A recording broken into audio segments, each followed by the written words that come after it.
Porque el verdadero poder nace del pueblo. Se acercan las elecciones generales 2026. Boca de urna, virtuales congresistas de Puno. En multiplataforma Pachamama, democracia total. Un espacio para escuchar, para comparar, para decidir.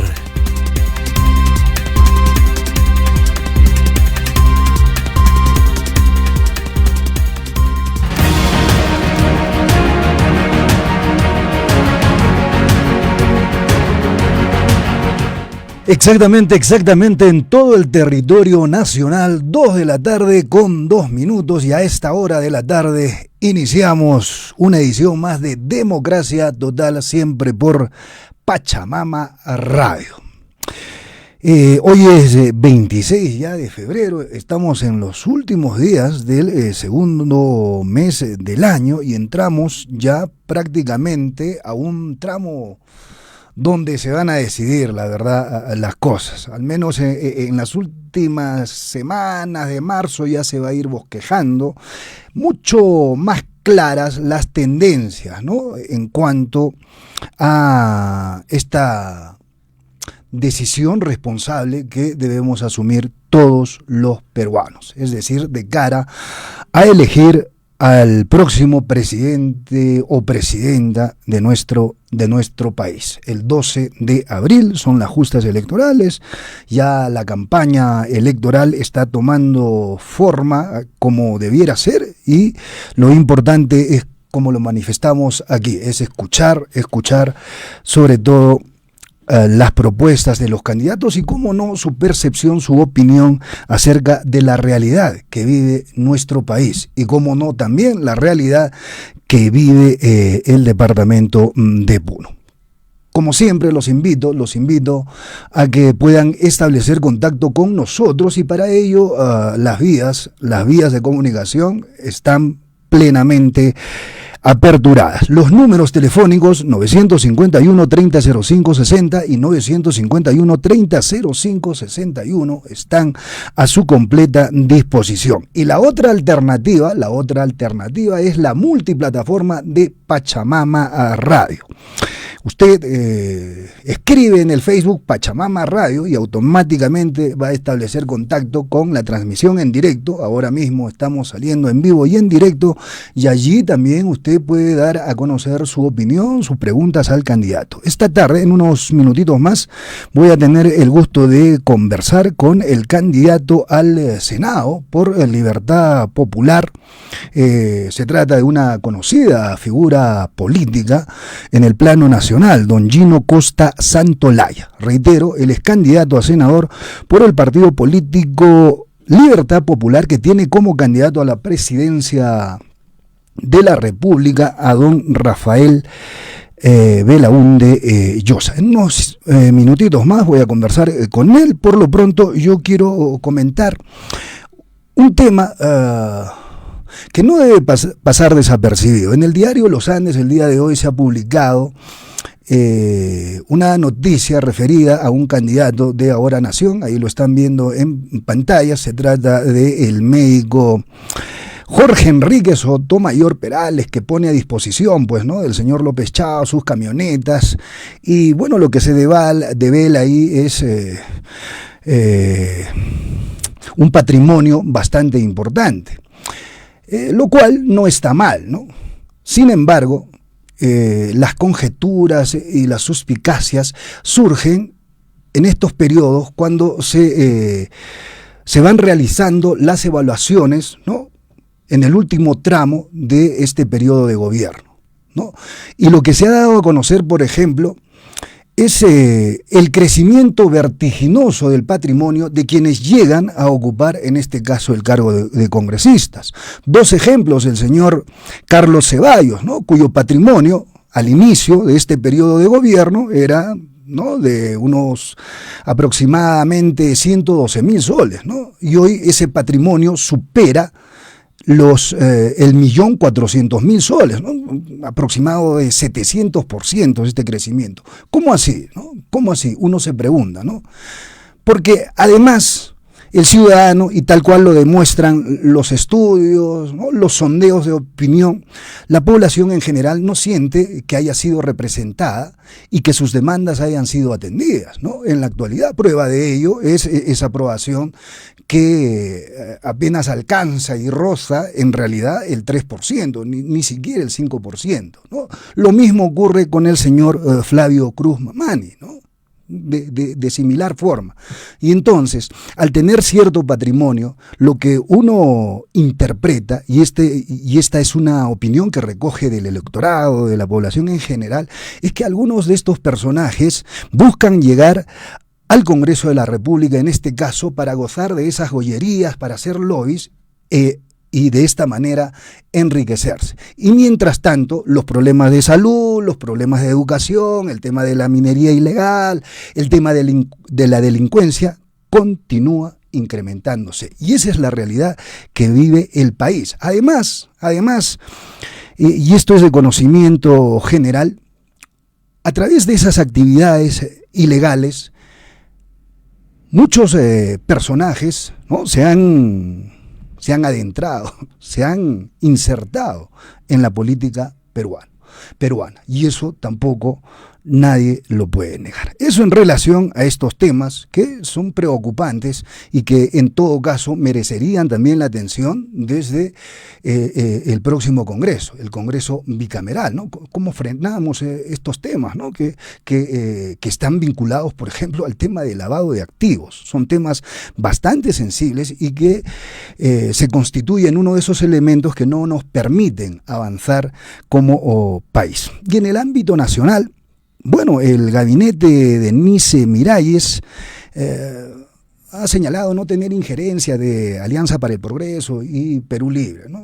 Se quiere un poco sacudir de la influencia del señor Acuña, del señor Vladimir Cerrón. Sería bueno también sondear la opinión de la población, ¿no?, en relación a este tema. Y bueno, Renovación Popular, a través de su bancada, ha manifestado que no le van a dar de ninguna manera el voto de confianza. Asistimos todos los días a esta situación bastante inestable en nuestro país, y con ello, antes de conversar con don Gino Costa, bueno, lo que vemos es que en la política peruana o emergen figuras, entre comillas, de los más deleznables, que aseguran representar a las minorías y luego simplemente voltean la mirada y actúan de espaldas a la población. Y también de eso hay ejemplos, ¿no?, como de estas congresistas que representan a las mototaxistas y luego ya en el poder simplemente creen tener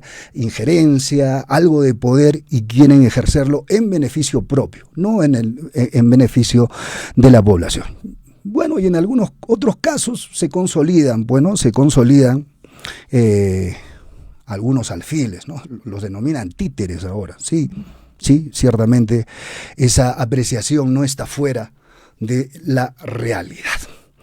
2 de la tarde con 10 minutos. Los vuelvo a invitar. Esta tarde voy a tener el gusto de conversar con don Gino Costa acerca, por supuesto, de su candidatura al Senado. Él busca llegar a esta Cámara a través del partido político Libertad Popular, que, reitero, lidera el señor Rafael Belaúnde Llosa.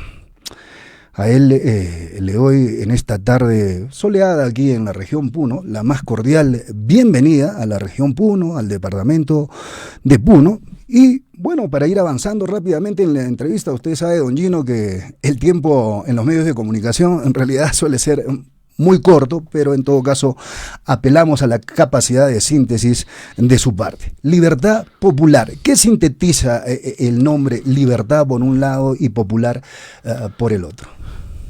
Bueno, una apuesta por la libertad, en efecto, y que esa libertad no sea solo la prerrogativa de unos 4 o 5 o 6, de unos pocos, sino que sea la libertad de todo un pueblo, y que sea una libertad que alcance no solo a la actividad económica. Con frecuencia el liberalismo en el Perú ha sido el liberalismo económico, claro, acompañado de conservadurismo social y autoritarismo político, ¿no? En el Perú y en América Latina nosotros apostamos por el capitalismo popular y por las libertades de mercado, económicas, pero también las libertades políticas, los derechos humanos, como un asunto central a proteger, y las libertades en el ámbito de la vida personal también, que cada persona pueda organizar su proyecto de vida de la manera que mejor le parezca. Y entendemos también que para eso sea posible, tiene que ser este mercado un mercado que trata a todos por igual, ¿no es cierto? Sin ventajas a los más grandes o a los que tienen acceso al poder, por un lado, o un mercado con actores monopólicos o con, cuotas de control de mercado, ¿no? Y con un Estado que iguala la cancha en la medida de lo posible, proveyendo buenos servicios de educación, de salud, de justicia, de seguridad y de infraestructura, ¿no? No solo para el desarrollo de la actividad económica, sino para brindarle a aquellos que no tienen la posibilidad de educarse o de curarse con sus propios medios en los sistemas privados. O sea que ese es un poco el resumen de la doctrina de libertad popular. Es un liberalismo económico, político, social, y progresista en un país con las grandes brechas sociales que hay en el Perú. Usted en algún momento ha hablado de renovar la representación política, y el candidato a la presidencia, don Rafael Belaúnde, también ha utilizado una expresión similar, que es regenerar la política. Y uno se pregunta, ¿esa renovación pasa por qué? Mire, pasa por echar a quienes están del poder el próximo 12 de abril, porque compartimos el diagnóstico que usted acaba de hacer. Estamos gobernados por unos partidos políticos y por unos congresistas que vienen ostentando el poder en beneficio propio para enriquecerse a coste de todos nosotros. Nosotros somos los que pagamos las consecuencias, nosotros somos los que tenemos miedo, y ellos, digamos, para perpetuarse en el poder y continuar medrando y aprovechando del poder, lo que quieren es frenar las investigaciones que los afectan, porque muchos de los ingresos y el enriquecimiento ilícito que están obteniendo es, digamos, de manera delincuencial, ¿no? Y entonces el sistema de justicia los investiga, los procesa, y para impedir, digamos, esas investigaciones es que aprueban leyes pro crimen, desmantelan la inteligencia policial y promueven la captura del sistema de justicia, primero el tribunal, después la Junta Nacional de Justicia, después la Defensoría del Pueblo, ahora claro, el Ministerio Público, ¿no? Y se viene el Poder Judicial. Si no lo derrotamos esta vez, 5 años más de este pacto gobernante con alguna variante, ¿no? Seguramente habrán menos actores, pero si los partidos del pacto se mantienen en el poder, ¿no es cierto?, tenga usted la seguridad de que no va a haber progreso social, no va a haber bienestar para el país, y las libertades y derechos de los peruanos van a desaparecer completamente. Una parte de la población concibe, sin embargo, de que esta renovación de la política pasa también por tener nuevas figuras políticas. Y en el caso suyo, en realidad ya es una figura cuajada en la política. Ha sido ministro en el gobierno del señor Toledo, ha sido congresista en el gobierno del señor Pedro Pablo. En el quinquenio 2016-2020. Así es. Sí. Y bueno, ¿no? Lo que ha ocurrido con estos gobernantes es que han sido, en el caso del señor Toledo, está condenado, ¿no? Bien condenado. Entonces, ¿cómo usted, ¿no?, en su papel de político, cómo usted establece distancias con estos personajes que vienen a ser lamentablemente un marco de referencia nefasto para el país? Mira, yo la distancia la he establecido desde el primer momento. Yo a Toledo no lo he defendido nunca. Yo más bien he alentado las investigaciones y los procesos anticorrupción. Tampoco he defendido a Pedro Pablo Kuczynski, que cuando emergió evidencia, ¿no es cierto?, de que estaba comprometido contratos ilícitos con Odebrecht. Cuando descubrí que Vizcarra en Moquegua había pedido sobornos a cambio del hospital regional y del proyecto Lomas de Il. Nunca lo defendí y más bien exigí justicia para él, para PPK, para Toledo, para Susana Villarán, a quien conozco, etcétera, etcétera. O sea, yo creo que se ha habido una línea de conducta en mí, en este periodo en que se han destapado los escándalos, pero al mismo tiempo yo tengo 50 años de experiencia política desde que estaba en la Universidad Católica y hay una, digamos, conducta de comportamiento comprometida con los derechos humanos, con las libertades y con la limpieza en la gestión pública. Y yo he entrado y salido, he sido congresista, he sido ministro, he sido presidente del INPE, he sido defensor del pueblo. Pero ha sido una excepción en mi vida. Yo he estado más en la sociedad civil, he estado más fuera del Estado, porque, digamos, como he tenido una línea de conducta, no ha sido fácil mantenerme adentro. Porque siempre he estado peleando en contra de la corrupción, en contra del abuso de poder, en contra de las violaciones de derechos humanos. Yo creo que entiendo a la ciudadanía cuando dice queremos nuevos, porque los ciudadanos dicen, oye, si todos estos sinvergüenzas están comprometidos con la corrupción, entonces busquemos nuevos. Y eso es bueno. Pero también hay viejos con experiencia que estuvieron adentro, que saben cómo funciona el monstruo y que están limpios. Y yo creo que esa combinación de sangre nueva con experiencia de gente limpia, como Pedro Cateriano, como don Raúl Canelo, actual decano del Colegio de Abogados de Lima, como Diana Álvarez Calderón.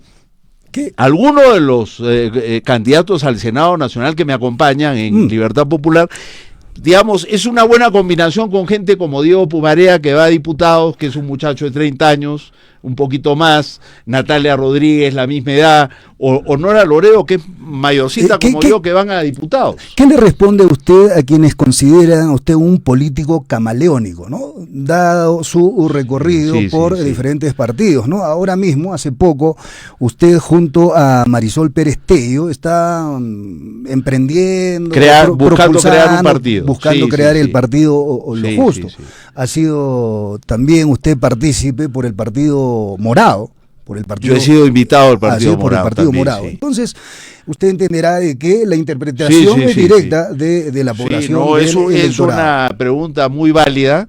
Mis adversarios me acusan en efecto de ser camaleónico e incluso tránsfuga, ¿no? ¿Qué digo yo al respecto? Que yo soy una víctima de tener un sistema político sin partidos. Yo he estado en la izquierda universitaria cuando estaba en la Católica y después viví una experiencia, ideológica, moviéndome hacia el centro político, y ahí he estado las últimas décadas. Y siempre he sido independiente, o sea, yo no he militado en partidos políticos. Partido Morado, yo no he sido militante. Cuando fui, ministro de Toledo, no era miembro de Perú Posible. Lo que pasa es cuando fui presidente del INPE, me invitaron por mis calificaciones profesionales, no porque era parte de Perú Posible o de Acción Popular o lo que fuera. Lo que pasa es que esos acercamientos posteriormente le pasan factura a los políticos, ¿no? Depende, porque vea usted la figura de Julio Guzmán, ¿no? Candidato a la presidencia por el Partido Morado, ¿no? Entonces, en su momento el Partido Morado prometía como tantos otros partidos, y bueno, después defraudan los líderes, pero ¿qué hacemos? Entonces nos quedamos en casa y no participamos. Entonces, nuevamente yo tengo el mismo dilema ahora. ¿Qué hago? ¿Sigo en la trinchera ciudadana y cívica o trato de regresar al Congreso, donde uno puede tener un poco más de poder e influencia? Y entonces, yo lo he hecho, nuevamente como invitado. Claro. Fui invitado de PPK, soy invitado ahora, fui invitado del Partido Morado. Yo no soy un político contradictorio, no es que renuncio a los partidos y me voy. Muy bien. Para cerrar este tema de vuestra trayectoria, de los antecedentes, ahora mismo con las redes sociales se está distribuyendo mucho este incidente que usted tuvo en su momento con Raúl Prado Rabines, ¿no? Señalado en su momento durante el gobierno de PPK como líder del Escuadrón de la Muerte, ¿no? Hay una intervención suya, un audio que quisiera compartir para recordar, y esto se está compartiendo en las redes sociales, y usted nos sabrá decir si fue un lapsus o qué fue en realidad. No fue un lapsus. Se sacó de contexto. Totalmente. Vamos, en este caso vamos sí. a escuchar el audio, vamos a escuchar el audio. El famoso Escuadrón de la Muerte que Carlos Basombrío presentó al inicio del gobierno sería, siendo optimistas, un error, una patinada. Vamos a ver la historia que nos cuentan desde dentro de qué pasó y qué cosa fue realmente este así llamado Escuadrón de la Muerte. Ahora, hay un extracto que he compartido a través de WhatsApp, por favor, Esmeralda, porque en realidad lo que queremos escuchar es solamente el audio, no la interpretación. No. Así es. Lo tenemos, disculpe, don. ¿Lo tenemos? A ver. Este es Raúl Prado Rabines, comandante de la Policía Nacional, efectivo de inteligencia, señalado como líder del Escuadrón de la Muerte y la piedra más grande en el zapato del ministro del Interior, Carlos Basombrío. Una farsa, total, una propaganda desmedida. En el último operativo, ¿no más que han hecho? ¿Qué armas han recuperado? He visto que han recuperado 52 municiones. Los rescatables que hemos desarticulado. ¿Qué han desarticulado? Por eso también indico, ¿qué fusiles recuperan? ¿Qué armamento de largo alcance? Bueno, en realidad ha habido una sí. No, pero muy breve. ¿Qué pasó ahí? Porque en realidad lo que ocurrió es que usted señala que no hay delincuentes. Sí, no hay estamos delincuentes hablando del muertos. Escuadrón de la Muerte en la policía. No hay delincuentes Eran unos muertos. policías que no mataban delincuentes, sino que armaban escenarios ficticios de confrontación con los delincuentes, donde todos los delincuentes morían. Pero en la versión de sorprendían, emboscaban a los delincuentes, claro, y presentaban la noticia ante la opinión pública como un enfrentamiento. Pero ese constructo, entonces, en su argumento, Prado Rabines señala de que lo hacía el ministro Carlos Basombrío. No, sí, Basombrío es el que hace público el de Escuadrón de la Muerte. No, para nada. Basombrío con su ministro Vargas hacen una investigación comenzando su mandato. Correcto. Y hacen público esto, que no había querido hacerlo el gobierno de Humala porque ya se sabía esto. Uh-huh. Y yo los he recibido en mi casa. Se malinterpretó en todo caso lo que usted dijo. Los policías que habían investigado. Quien investiga el Escuadrón de la Muerte así es. Es el señor que hoy día dirige a la policía en Trujillo, que es un cuadro policial de primera. Muy bien. Señor Moreno Panta. Porque a su hermano lo mataron. Su hermano era pillo, ¿no? Y lo mataron. Entonces él dijo, murió en conflicto con la policía, muy bien. Pero después descubre que lo habían emboscado. O sea, no había sido un enfrentamiento real. Era una suerte de propagandizar las acciones. Cobraban plata por eso, lograban ascensos. Y hacían creer a la opinión pública que la policía estaba enfrentando a los criminales cuando en realidad los estaba sorprendiendo. Entonces, en esa discusión, yo digo, la demostración de que eran escenarios ficticios creados para hacernos creer que eran enfrentamientos es que en todos los casos, 32 fallecidos en 8 enfrentamientos distintos, no había ningún policía con un rasguño. Exacto, es lo que se dice, ¿no? Todos los delincuentes estaban muertos. Entonces, lo que dice Beto, que ya arma el reportaje, es Costa se queja de que no hay ningún policía muerto y que todos los muertos son los delincuentes. Muy bien. Lo que va a pasar, don Gino, como parte de la campaña electoral, es que seguramente este tema se lo van a ir no, sí, seguro. Por eso le dan vueltas bien, ahí en las redes. Pero no tienen nada que decir conmigo salvo mentiras. Porque ese es un reportaje donde se falsea la realidad. En el siguiente bloque vamos a conversar ya estrictamente de las propuestas. Y cómo no, usted, un hombre de política, también de esta situación que vive el país, ¿no? O sea, es un decenio, la verdad, que parece ser más una pesadilla, ¿no? De la cual no terminamos de salir. 2:25 p.m, volvemos en breve. Ya volvemos con Democracia Total en multiplataforma Pachamama. Febrero late con fe, danza y trabajo. Con un crédito de los Andes, nadie detiene tu fe ni tu empuje puneño. ¿Qué esperas? Pide tu crédito y potencia tu negocio. Somos Candelaria, somos Los Andes, somos Empuje Puneño. Te esperamos en nuestras oficinas de Los Andes. Hay decisiones que lo cambian todo. Un paso que marca tu futuro. La Universidad Nacional de Juliaca te abre sus puertas con 3 grandes facultades. Facultad de Ciencias de Ingenierías, Facultad de Ingenierías de Procesos Industriales y la Facultad de Gestión y Emprendimiento Empresarial. Participa del examen de admisión 2026-1. Examen general, 22 de marzo. Inscripciones, del 2 al 19 de marzo. Informes, 051-323200, anexo 2228. Universidad Nacional de Juliaca. Tu historia empieza hoy. Ay, mañana tengo que ir a pagar el recibo de luz. Qué flojera hacer cola. ¿Cansada de hacer colas para pagar tu recibo de luz? Olvídate de eso. Con Yape, paga tu recibo de luz en segundos. Ingresa a Yape y selecciona la opción Yapear Servicios. Luego busca la empresa Electropuno. Ingresa tu número de cliente para pagar tu recibo de luz. Podrás ver los recibos pendientes. Presiona la opción Yapear Servicio y listo. Yape. Así de fácil, así de rápido. Sin colas y sin complicaciones. Electropuno, comprometidos con tu comodidad y servicio.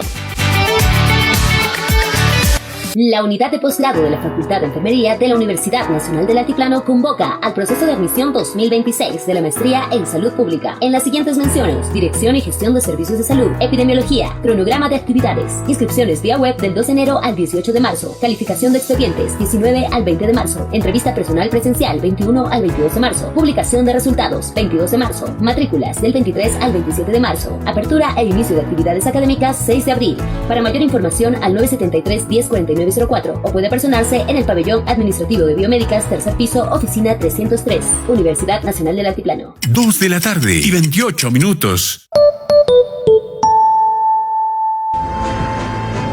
Estamos presentando Democracia Total en multiplataforma Pachamama.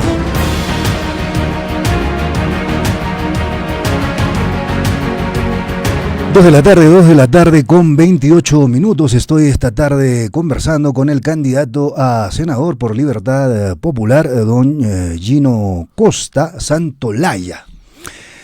Habíamos conversado en el primer bloque un poco sobre la vida política de quien hoy tienta a la posibilidad de llegar a la Cámara de Senadores. ¿Cuál es su opinión, don Gino, sobre el gabinete que lidera hoy la... Bueno, mira, me alegró mucho que cayera Gerí, porque desde el primer momento yo sentí que sabíamos quién era el personaje y que era una farsa, ¿no? Pero esto solo se fue, digamos, develando progresivamente, porque al principio le iba bien a Gerí, ¿no? Con este show que hacía en los penales y comparándolo con Dina, que era tan pasiva frente al crimen, entonces la gente dijo, bueno, acá hay un presidente que se identifica con nuestro dolor. Pero resulta que había llegado a seguir haciendo lo que hacía en el Congreso, que era traficar influencias. Claro, porque en realidad ese fue un intento de construir una figura distinta a lo que realmente era, y bueno, allí tienen alta responsabilidad algunos medios de comunicación, ¿no? Esa es la verdad. Bueno, acá la principal responsabilidad la tiene el pacto mafioso que gobierna desde el Congreso. Segundo, las instituciones sometidas al pacto. Ya las mencionamos, el Ejecutivo y Tribunal, etcétera, etcétera. Pero luego los medios de comunicación que operan para la mafia, Willax, Expreso y demás, el ecosistema de desinformación de la mafia. Y los grandes medios, que no son lo mismo que Willax y Expreso, pero que, digamos, en el fondo... pasan por agua tibia lo que está ocurriendo. Dina, las muertes, el no adelanto de elecciones, y todo las leyes pro crimen, el desmantelamiento de la inteligencia policial, después Gerí, y ahora este señor.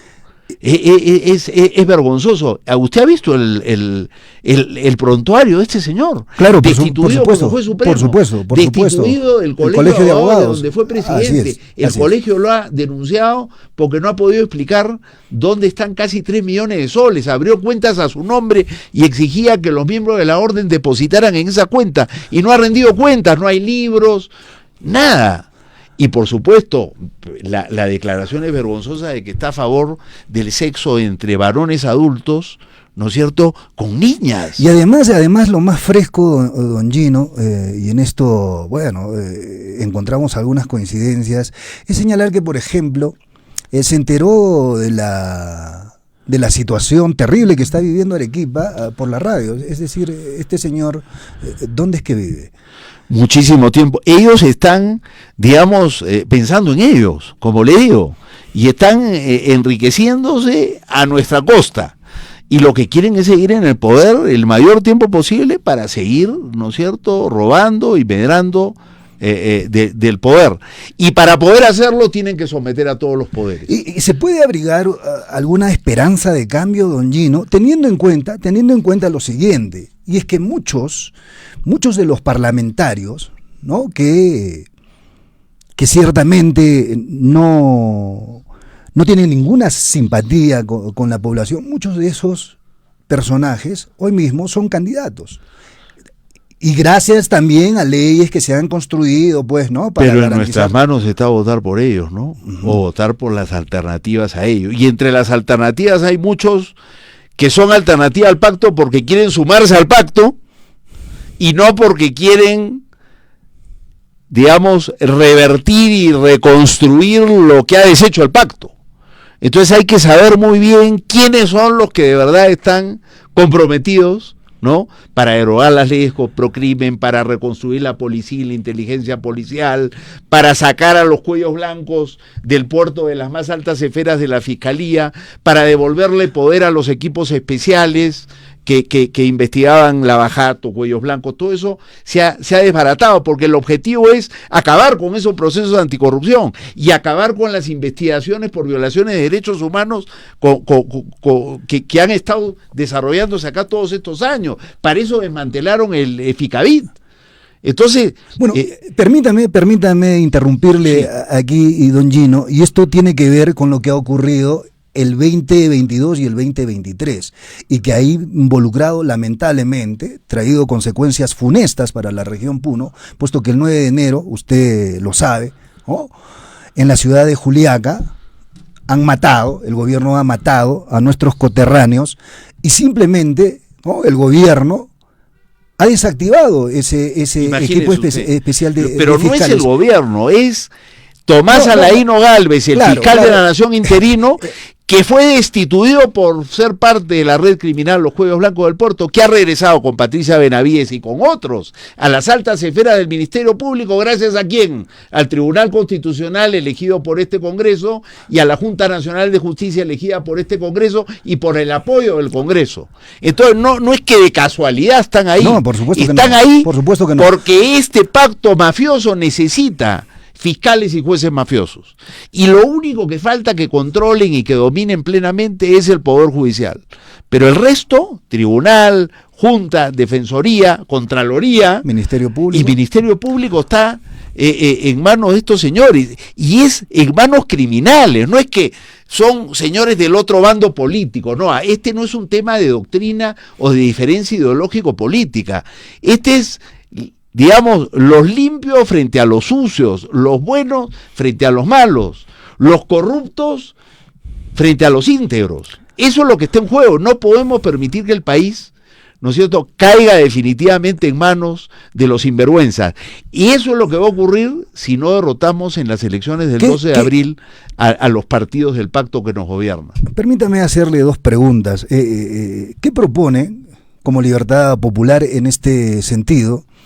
Y también ¿no?, dar su apreciación de la bicameralidad, ¿no?, porque esto también es un legado de este Congreso, ¿no?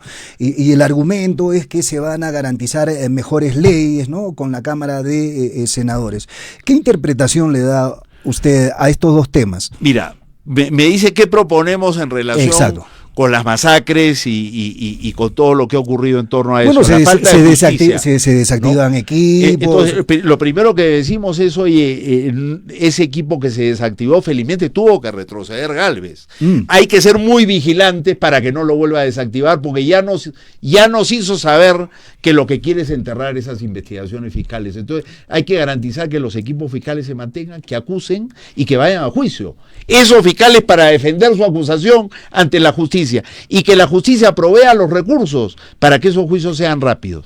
Y nosotros, y por eso le he traído ahí mi volantito, uno de mis compromisos es garantizar eso. Yo no lo puedo asegurar, pero yo garantizo que estando en el Senado voy a pelear por eso. Y si no estoy en el Senado, pelearé por eso porque vengo peleando por esa causa.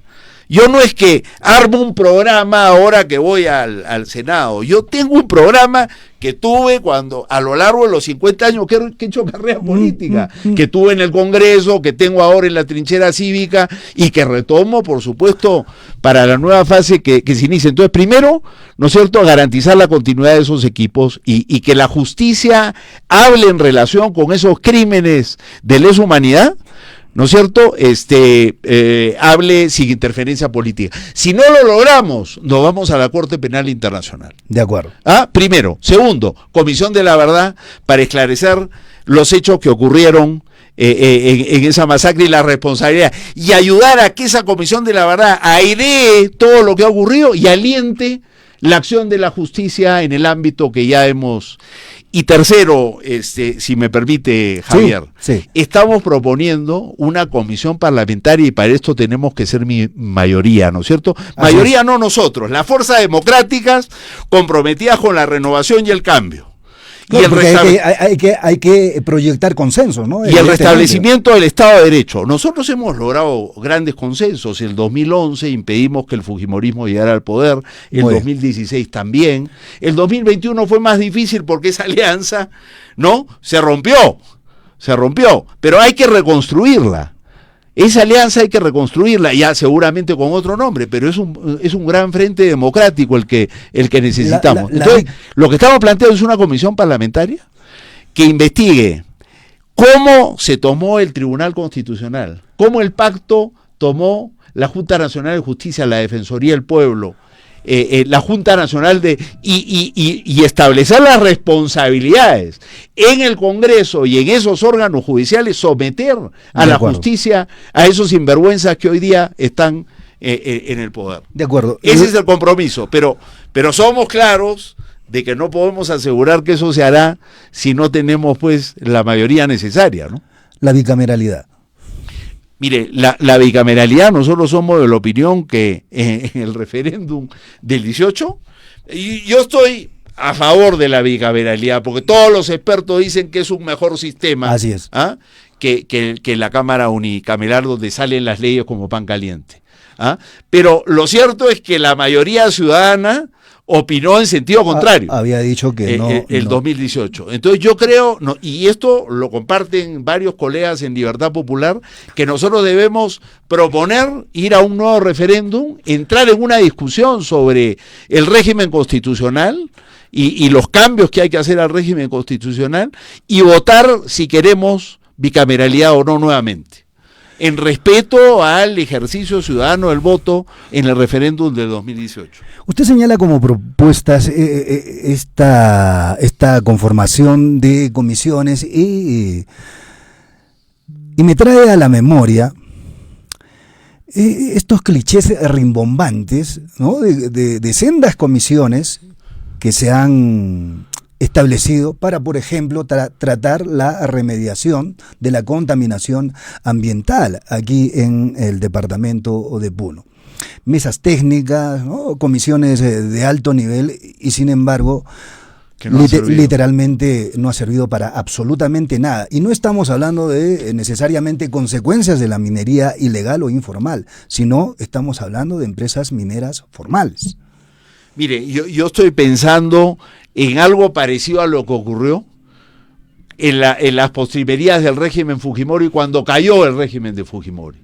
Y ahí se organizaron en el Congreso varias comisiones, Javier Descanseco presidió una sobre delitos económicos, Anel Tausen otra, el que fue ministro de Defensa, payasito que le decían, Weissman, claro. Y eso ayudó a que se develara toda la podredumbre que había estado oculta en el régimen. Esta sería una investigación un poco más acotada, pero tiene el mismo propósito, arrojar luz sobre la manera tan siniestra como desde el Congreso esta alianza parlamentaria de fuerzas de derecha, de izquierda, de centro, todos con el objetivo de proteger sus prerrogativas y sus intereses mafiosos para garantizar básicamente impunidad, han ido tomando control de las instituciones con figuras delincuenciales, ¿no?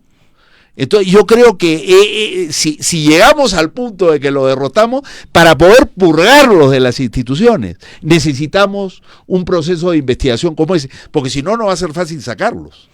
Hay que hacer una investigación parlamentaria que arroje luz sobre la gravedad de los hechos cometidos para presentar las denuncias constitucionales que permitan sacar a Gálvez, sacar a Patricia Benavides, sacar a toda esta gente. Claro, pero yo le trasladaba esta inquietud porque... Sobre el tema ambiental. Sobre el tema ambiental, sobre el tema de la contaminación, ¿no? Porque no pasa absolutamente nada, ¿no?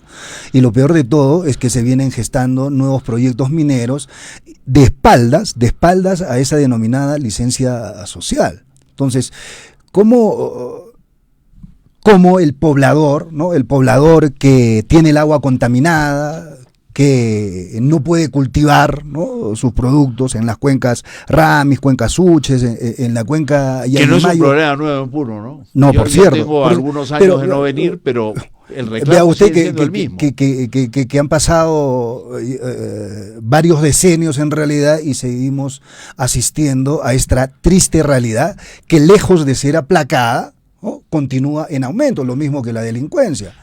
Nosotros somos de la opinión de que la minería en un país minero como el Perú es una actividad económica fundamental que trae muchos beneficios para el progreso social de los pueblos, de las comunidades y del país, pero que tiene que ser ejercida debe tener alta responsabilidad, con el respeto a las comunidades, a los derechos laborales y sobre todo al medio ambiente.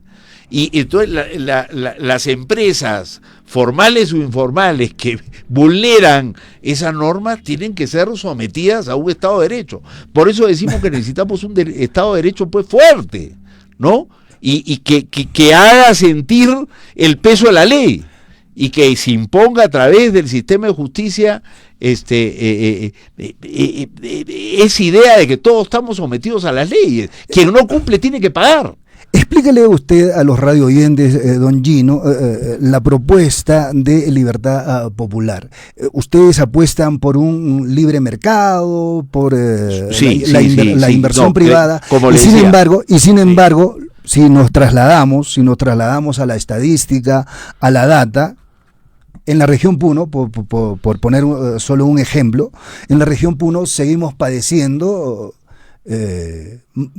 enfermedades, inclusive vinculadas al desarrollo de los niños, que tienen larga data. Entonces, hay planes de gobierno que surgen en estas campañas electorales, hay promesas de mejoras y sin embargo seguimos liderando los índices de anemia, seguimos con el problema de la desnutrición crónica infantil, seguimos padeciendo, ¿no?, la situación de los colegios. Hemos retrocedido y en anemia estamos casi en 45.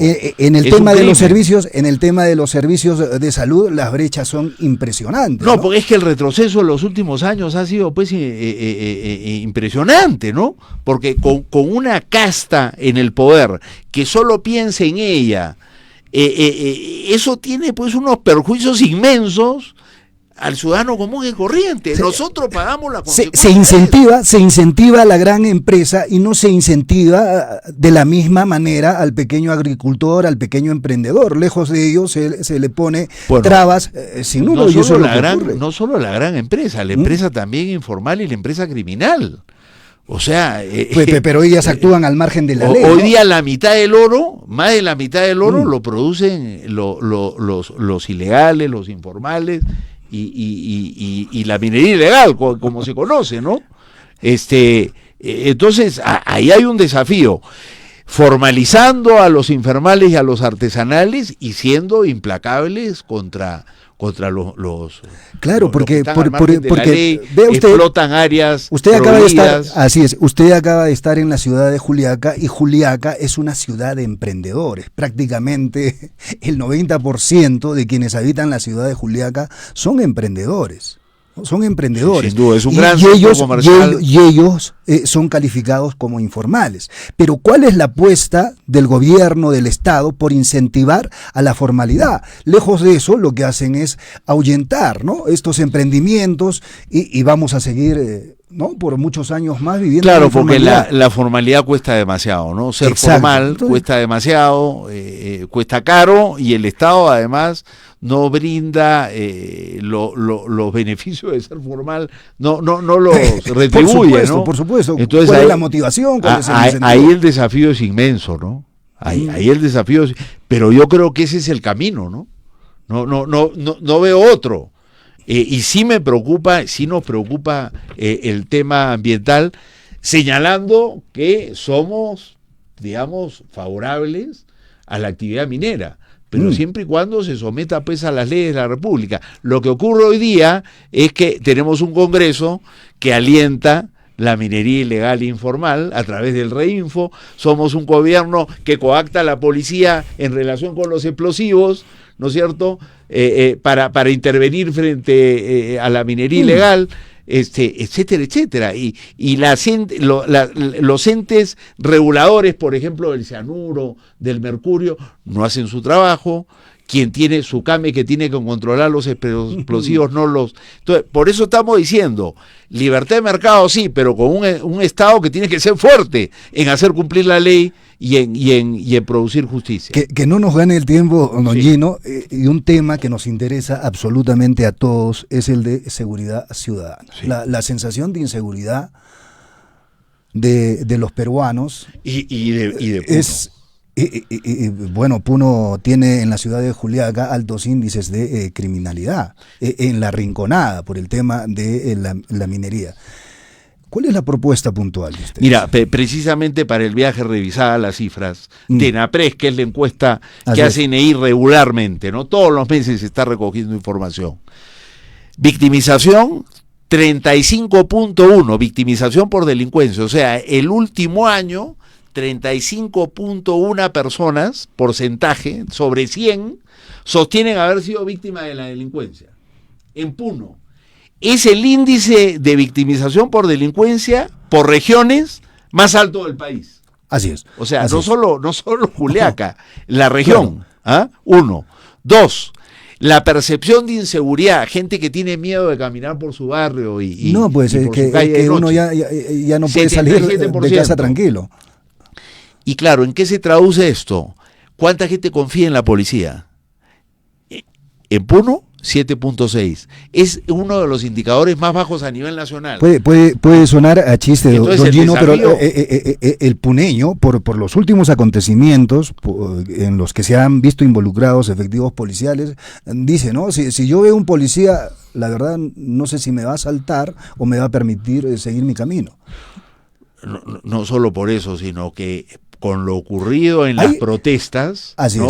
Lo que vemos es que la policía funciona para matar y para encubrir a quienes matan y para no investigar cuando hay que investigar, y no funciona para proteger al ciudadano. ¿Qué se propone desde Libertad Popular? Mira, primero tenemos que deshacernos de las leyes pro crimen y pro impunidad, eso es lo primero que hay que hacer. Segundo, hay que reconstruir la cadena de mando de la policía para poner a gente, a los mejores, los más competentes y los más limpios en la policía que existen, y a los sinvergüenzas echarlos o arrinconarlos para que se vayan. Hoy día ocurre lo contrario.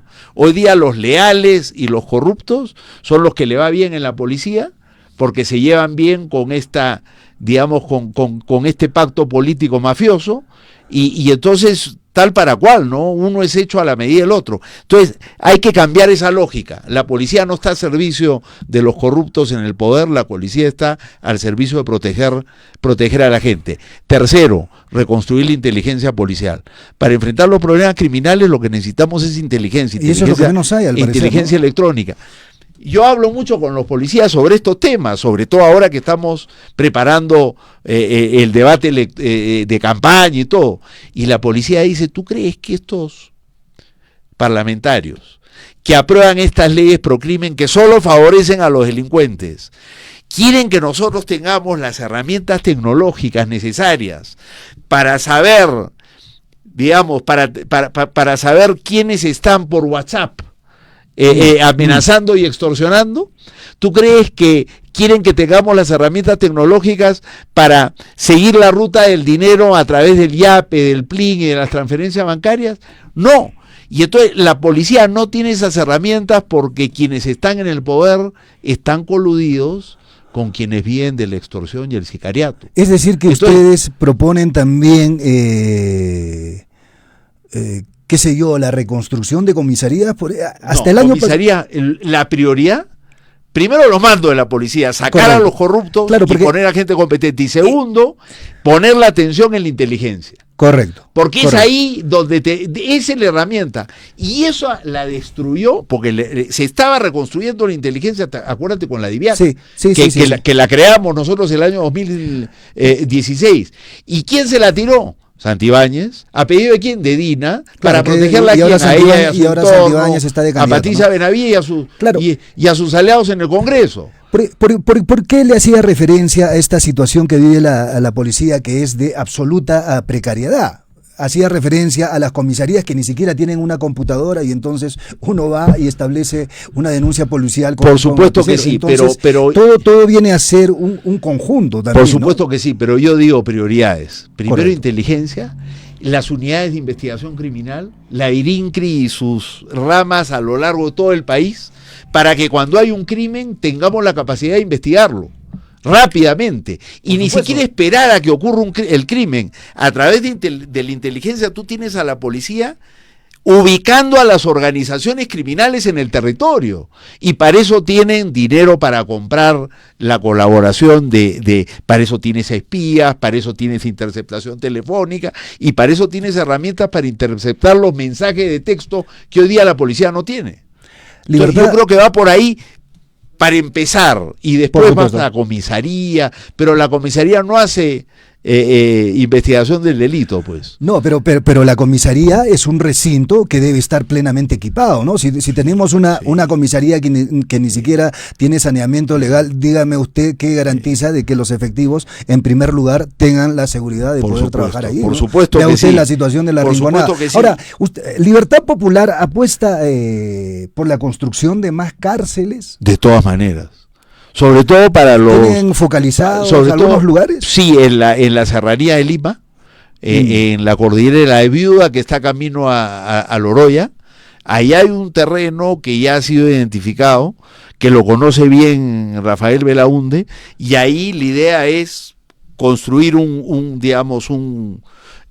espacio grande, 3 cárceles grandes, porque mira tú, tenemos 10.000 internos de máxima seguridad. O sea, peligrosos, miembros de organizaciones, y solo hay capacidad de albergue para 2.000. Claro, aquí en el penal de Juliaca el hacinamiento supera el 400%. Entonces, estamos con un hacinamiento de 400% para los de máxima seguridad. Eso tiene que ser la prioridad. Ahora, hay otros penales que se están construyendo y que no se terminan hace años, habiendo dinero. Entonces, nuevamente requieres una gestión que sea eficiente. No lo digo que sea fácil, pero el compromiso, ¿no?, es ponernos a pensar en estas cosas que son las que le interesa a la gente y no estar viendo nosotros desde el poder cómo nos beneficiamos y nos enriquecemos a costa de la gente. Muy brevemente, don Gino, le decía en el inicio de la entrevista, el tiempo es tirano en la radio. La corrupción, fíjese usted, el INPE es una de las instituciones consideradas de las más corruptas en el país. Ah, no, sin duda. Y son parte de ese sistema criminal, pues, ¿no? Pero tú puedes empezar a corregir eso si pones en posiciones de poder a gente competente y gente limpia, y recurres a tecnología también. La tecnología ayuda a reducir los espacios oscuros para la corrupción. O sea, la tarea es inmensa, no te lo digo, y no es fácil. No, por supuesto que no. Lo único que podemos decir es que tenemos compromiso de retomar esa lucha, porque esa ha sido mi lucha cuando yo soy ministro del Interior. No duré mucho precisamente por eso. Fue mi lucha cuando fui presidente del INPE, fue mi lucha, por supuesto, en la Defensoría, más bien como supervisor de la acción estatal, y esa lucha, y fue mi lucha como congresista, ¿no? Para preservar los procesos de lucha anticorrupción que pretendían ser enterrados por el pacto de gobierno de entonces, ¿no? Que es muy parecido al actual. Recuerda, ese fue el Congreso de los 73 fujimoristas. Sí, entonces, sí. Ese es el gran desafío. O sea, nosotros creemos que uno de los grandes males, seguramente el mal más importante que enfrentamos como país, es la corrupción. Porque es la corrupción la que impide que los recursos que tiene el Estado para hacer carreteras bien, para hacer postas bien, para tener buena educación, se haga bien, porque la gente está pensando cómo saca una tajada de eso. Y entonces sacrifica la calidad de la carretera, de la posta, de los medicamentos que compran los órganos del sistema de salud, ¿no? Entonces, permítame, don Gino, aquí Pedro para Mamani, eso yo creo que hay que garantizar, sí. Pedro Mamani Maita, sería de suma importancia cambiar las estrategias de ingreso a la policía. Ejemplo, solamente que postulen los licenciados o profesionales de distintas carreras de las universidades. Sí, pues lo que pasa es que también el tema de la corrupción está en el ingreso a las escuelas de policía, ¿no? Sí, porque ahí empiezas tú a pagar. O sea, ¿cómo le vas a pedir a un policía que sea limpio en el ejercicio de su trabajo? Que sea íntegro. Si su familia tuvo que pagar para que él entrara a la policía. Totalmente de acuerdo con Pedro. Ahora, Pedro dice otra cosa. Dice que hay que utilizar. Yo sí creo que podríamos pensar en que los que van al cuerpo de oficiales, que son los mandos, se les puede exigir a ellos. Claro. ¿No es cierto? Una formación profesional. Y que la formación no sea de 5 años más, porque si tú ya tienes un título, en 2 años más, tú puedes eventualmente formar a un oficial que viene del derecho, que viene de la ciencia política, que viene... es una buena idea a considerar. Muy bien, don Gino. Para finalizar, ¿Petroperú se privatiza o no? Hay un decreto que ha dado a conocer José Gerí. Hemos llegado, digamos, al final. Se ha hecho todo lo posible para ayudar a Petroperú, y Petroperú sigue demandando más dinero, que en lugar de utilizar para carreteras, para medicamentos, para la educación, para las becas de los alumnos, la beca 18, ¿no? O para combatir la anemia, le estamos metiendo en una institución pública que hay que preservarla porque se supone que es una empresa estratégica y es muy importante para el país, pero produce, digamos, deudas permanentes y tenemos que sacar de nuestro bolsillo para mantenerla. Yo creo que lamentablemente no hay forma de... ¿No siente usted que en cambio se está complotando contra Petroperú por los gobiernos de turno? Yo he estado siguiendo este tema, sin ser economista, a mí me interesan los temas económicos, yo he estado siguiendo el tema y la cantidad de millones que invertimos todos los años en una empresa que no funciona. Entonces, ¿para qué? Es una locura. ¿Lo vamos a seguir haciendo? No funciona porque percibo que por ahí hay quienes no quieren que funcionen, ¿no? Mira, se han hecho... Hay poderes, todos los usted lo sabe. de hacer que Petroperú funcione, se le ha dado toda la plata que ha pedido, se ha construido una refinería que era una locura. Bueno. Y resulta que todas fueron malas ideas y ninguna produjo resultados. De acuerdo, don Gino, le agradezco a usted, hombre, haber atendido, gracias a Pachamama Radio a esta invitación. Y bueno, seguramente habrá otra oportunidad para seguir conversando, como siempre, de alternativas de mejora para nuestro querido Perú. Muchas gracias nuevamente. Usted. Bueno, y a todos nuestros radio oyentes, nos reencontramos mañana a la misma hora, siempre por Pachamama Radio. Buenas tardes, cuídense mucho, permiso. Unos segundos más, ya empezamos la cuenta regresiva. 4. Porque el verdadero poder nace del pueblo. 1. Se acercan las elecciones generales 2026. Boca de urna, virtuales congresistas de Puno. En multiplataforma Pachamama, democracia total. Un espacio para escuchar, para comparar, para decidir. Multiplataforma Pachamama, tu mejor elección.